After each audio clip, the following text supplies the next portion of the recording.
You like my new camera angle here? I figured I'd give you something other than me to look at. So right now, I've still got the motor up on the bench. I've cleaned the right side a little bit, gotten the rust off the front sprocket, and I'm gonna have to try to fix the Kickstarter. I'm gonna be doing compression check and my Kickstarter won't return, so I've gotta fix that. But before I put the motor back in, I'm gonna clean up most of the frame in this area so I can paint it black. This was one of the silver and blue CL72s, and it had a blue frame originally, which you can see peeking out in little areas. This is a highly customized bike, and then the next step is going to be to get this bike wired up and see if I can kick it over. First thing I'm going to do, I've already got the right side of the crankcase cleaned up pretty good with some simple green and a toothbrush, and I need to replace the oil seal, so I'm going to do that. Then I'm going to put my sprocket back on. I've got my some of my frame bolts that I took off originally, got them soaking in some evaporust, which I should have put the sprocket in there, but I got a little excited.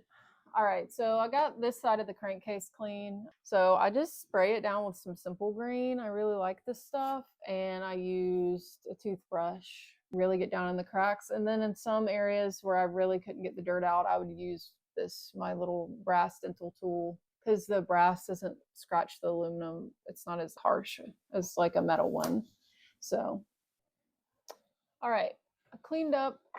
Well, I got my sprocket and everything back on. And I cleaned this up. So this is my magneto, dynamo, stator, alternator, whatever you want to call it.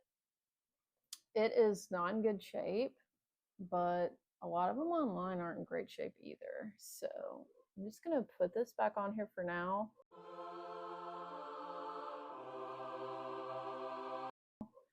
Instead of gambling on one from eBay, I cleaned up the little magnet contact things and got the rust off the outside. When I want to like quickly get some light rust off, I use one of these. This is a Scotch pad Dremel bit, and I've got all the different like grits. The yellow grit one, this is the yellow. It's like really rough. It doesn't look yellow anymore. It's like gold colored. This is like the super heavy duty one, and then they have the really light duty light gray ones, and then they have these dark gray ones that goes up, and then there's the green and then the red. But if I want to knock a bunch of like nothing crazy rust off of something, I'll use this. And I kind of just went around the whole outside of this, so got all that white corrosion off pretty quickly. It still doesn't look pristine. I don't want it to, which I keep saying.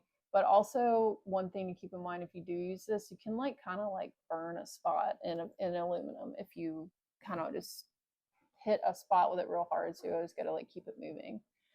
Yeah, you'll burn up aluminum.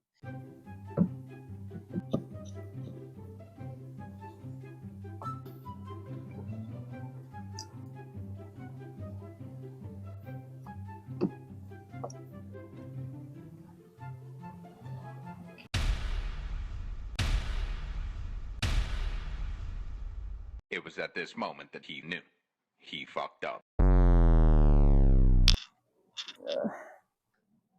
I just realized I'm not 100% sure that this was on the correct way when I installed my cam. So that means the timing mark was, I'm pretty sure the timing mark was down here. And I'm fairly certain this needs to be installed with the timing mark here. So now I'm freaking out. I'm gonna have to check. Man. Insane.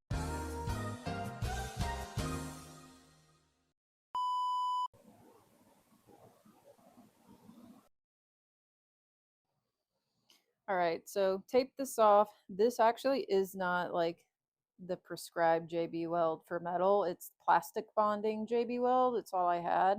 Figured it wouldn't hurt to try it out so I don't have to buy something else.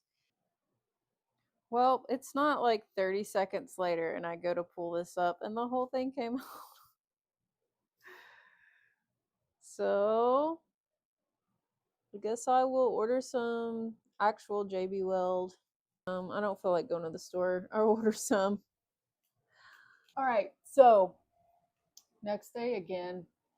I've got my JB Weld on the way and I'm missing a ball bearing for my Kickstarter, so that's in the mail. Those are supposed to come this evening. It's about 6 o'clock right now. It's Friday, just got home from work. So my buddy's coming over maybe tomorrow or Sunday, and he's going to help me finagle the motor back into the frame. So I'm going to go ahead and hit this with some black spray paint to get the rust and the blue paint covered up, and then that way, you know, that'll be done. I'm just gonna hit like literally just the only areas that I can't get with the motor in there. So we're gonna get all this taken care of right now, and hopefully that'll be all dry for this weekend. I also taped off the VIN number here. It's been painted over, but I don't want to paint over it again because you can actually still read it. And then just a little sticker here on the back of the swing arm. It's got some like Japanese writing stuff on it. I think it's pretty cool. I don't want to risk hitting it with the spray paint. I want to make sure that you can always see that. I think it's a really cool little tiny little detail original sticker from 1963 that's managed to survive. I don't know how.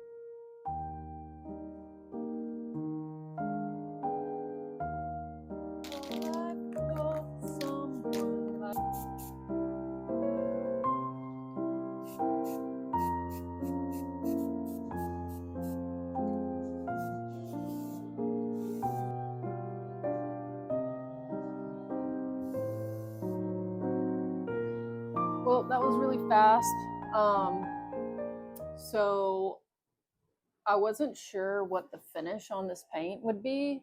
I assumed it would be a gloss finish, but it's actually matte, which I am happy with. I'm glad it's matte. Like I said, I wanted this bike to look pretty rough because it is rough. But I figured hitting it with a coat of black paint would get rid of some of this blue.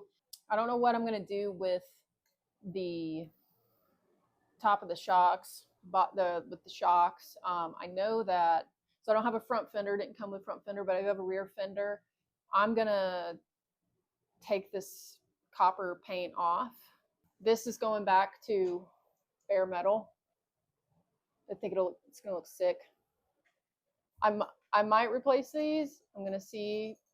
I haven't done the weight test on them, but apparently it's really hard to get some 8mm eyelet shocks, but we'll see. I don't want to get some brand new sparkle shiny. The goal for this bike was to fix what I can because it's part of the aesthetic of the bike. I want to fix anything that's fixable, and I might just be able to keep these. I'm happy with this paint job. If you want to even call it that, it's more of a hack job. Next step, I thought I was gonna have to wait longer for this to dry. That's why I did it now. But yeah, the next step is keep working on the clutch, and I'll pop that back on, and then I need to I'm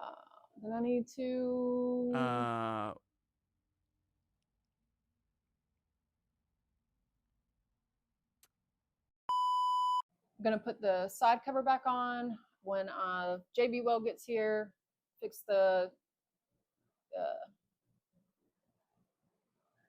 clutch adjuster, This is the next day, and I don't remember what I've shown you. So yeah, gonna JB Weld that. I've got my spring. I switched back to the older spring because the new spring I got, God, the new spring, all of the like Kickstarter stuff I got is not like an exact fit.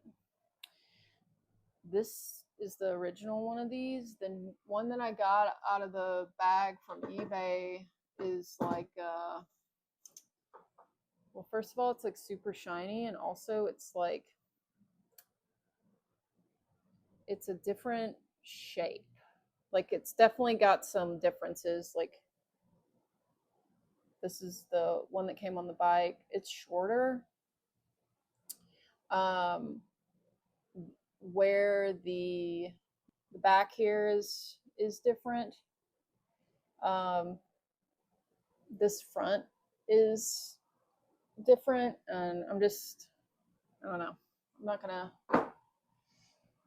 I'm just not sure that's gonna work with my because I'm using the same kickstart lever, and it didn't like the knuckle thing from the kit that I bought. Or no, it's not a kit, it was just an assembly off of another bike. I don't know. Honda would change stuff like mid-year through production, so like improve things. And so some model year, like some years had like more than one variation of something. So, you know, I bought the right one, but not for whatever serial number. So I don't know why it's like that. Whatever. I'm going into too much detail. In addition to that, I had other things to say, and I don't remember what I was doing.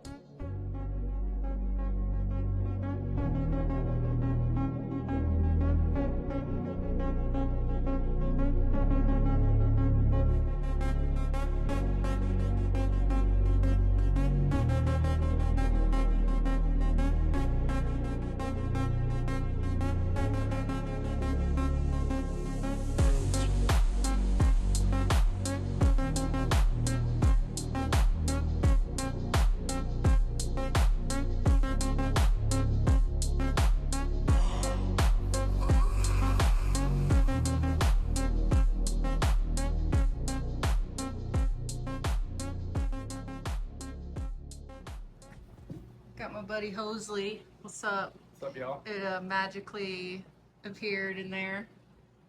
For all you guys know. This was heavy.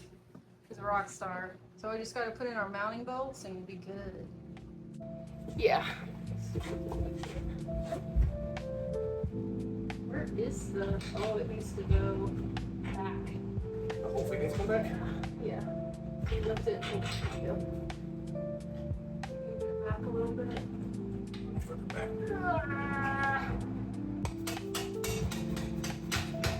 And now it's hitting that other part of the frame. There's a joke in there somewhere. I know. Where are we at? Oh, it needs to come up and back. Yeah.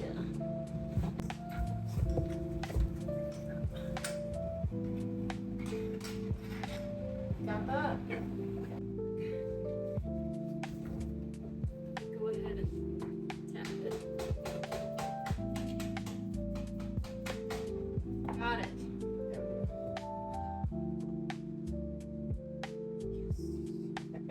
All right, doing our compression check here. Compression. This was the whole reason I took the bike out. All right, hold that for me. Hold on. That'll work. Okay, so, and I got my Kickstarter to return. What that? Did that jump up? Jumped up.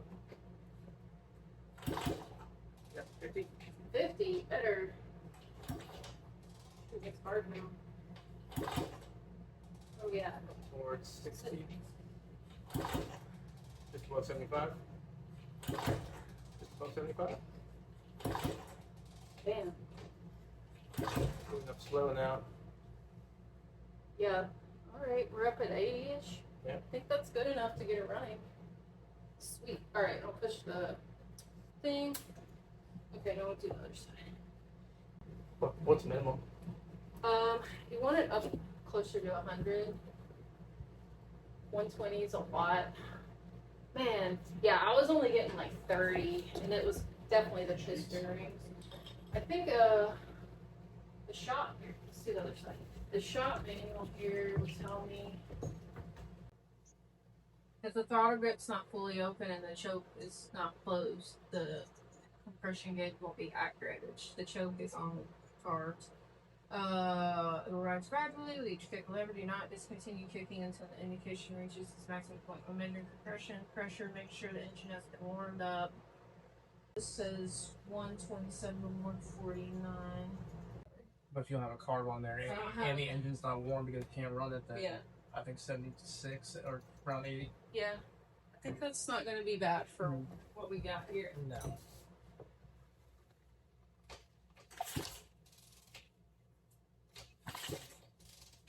So 25, 1250. So you're just looking at,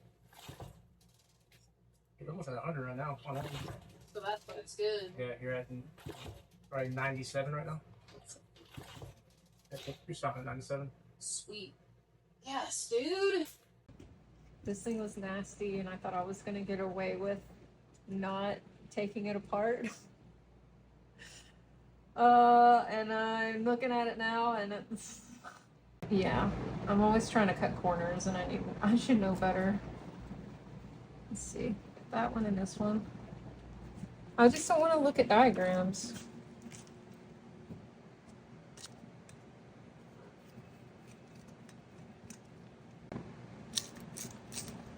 This is nasty.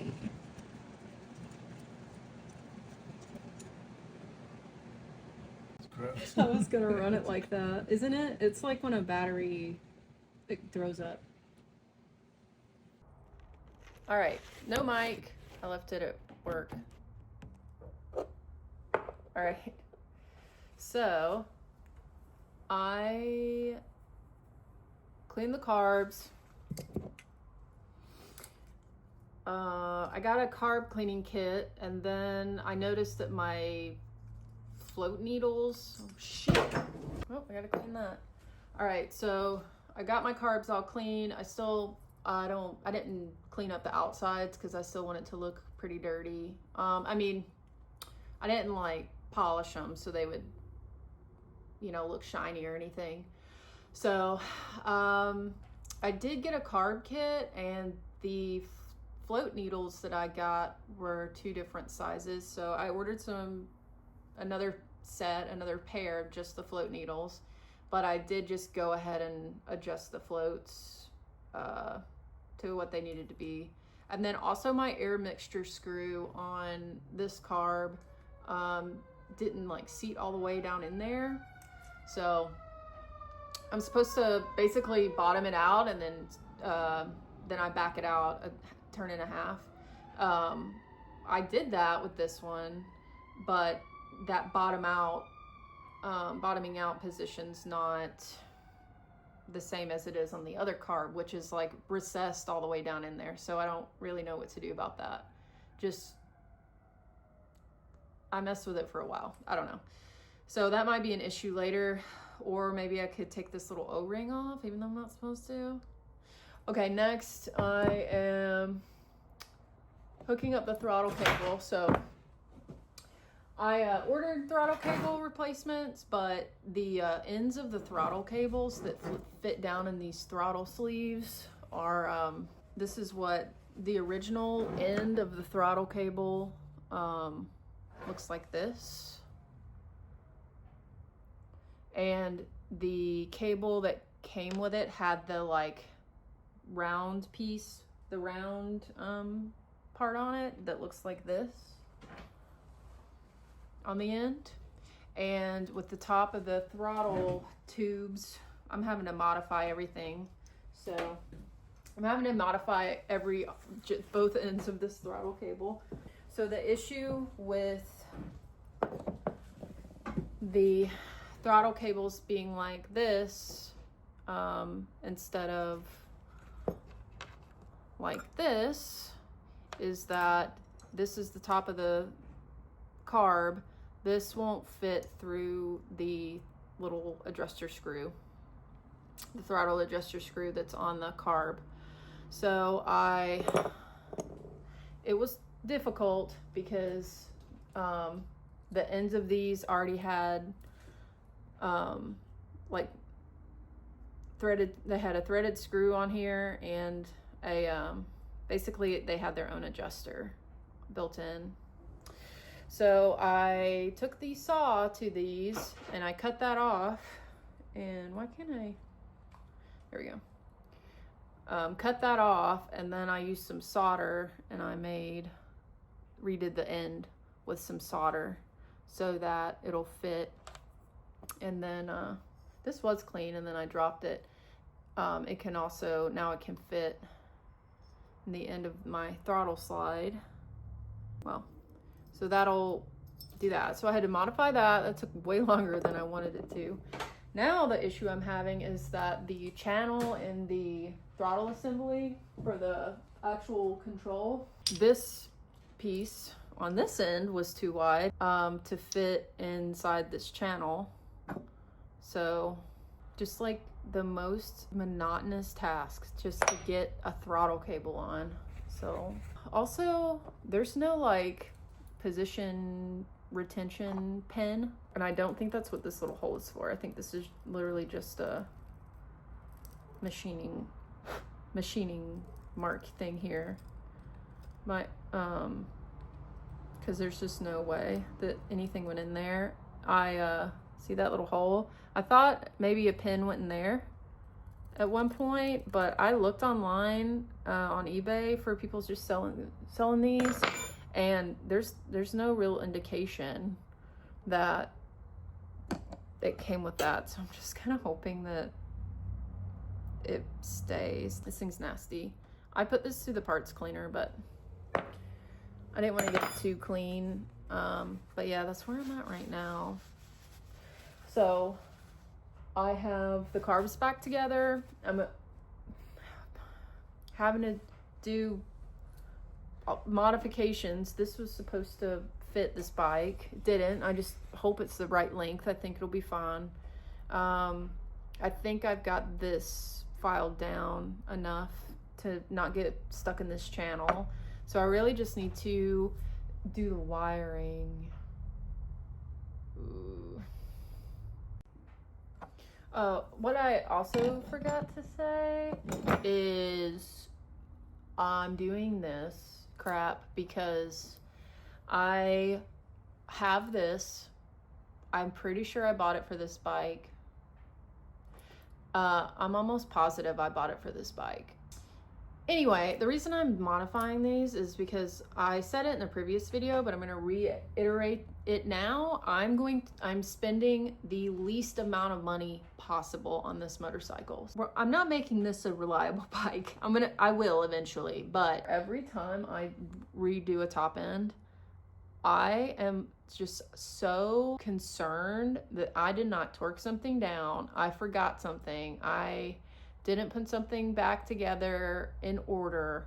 So I'm like just terrified that this motor is just gonna explode. So that'll be, and if it does, I hope I catch it on camera. Okay, never mind. I just barely tightened these down and this isn't even moving, so I don't know what I was worried about. But got that in there. It moves nice and freely. I did it before and I didn't file the end of the cable down enough and it got stuck, and then I was cussing and all that. This is my lever from my, I guess that's long enough. This is my brake lever from my other bike. Here's the original one. And it's got that nice little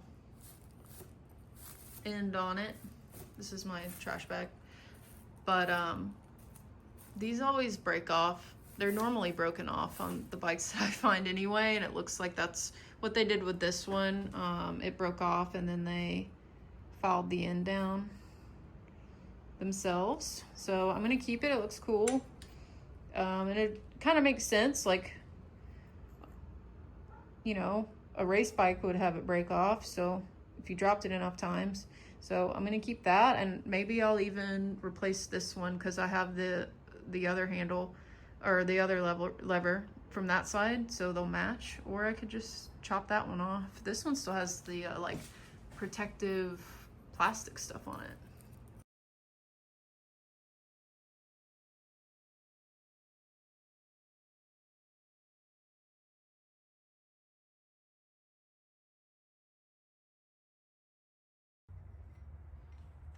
Am I the only one who... It feels like I do everything at least 3 times. See? I already... Okay. I also had to buy a whole nother top of my throttle because this part was broken on my carbs. Okay, I added this on. It's annoying. And yeah, it goes like that. Look at this. What's going on? Why are you caught? Nothing should be wrong. Let me just get that to stay. I'm gonna have to adjust this quite a bit.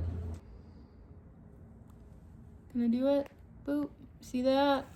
That's me twisting the throttle. So this didn't have a throttle the first time I got it geared up.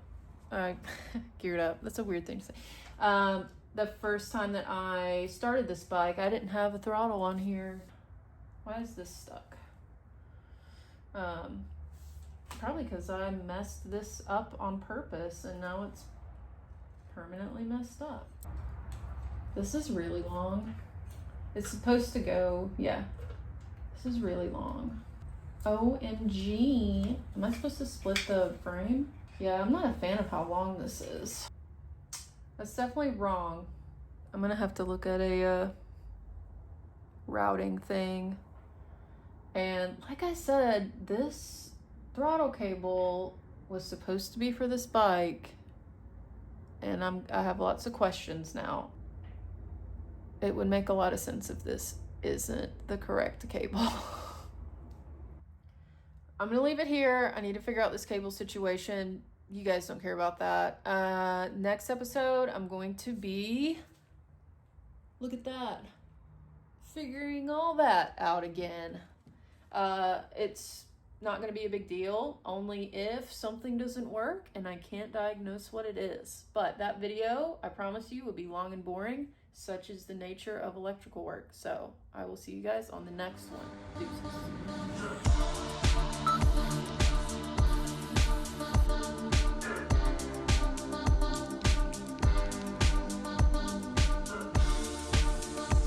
It'd be a lot cooler if you did.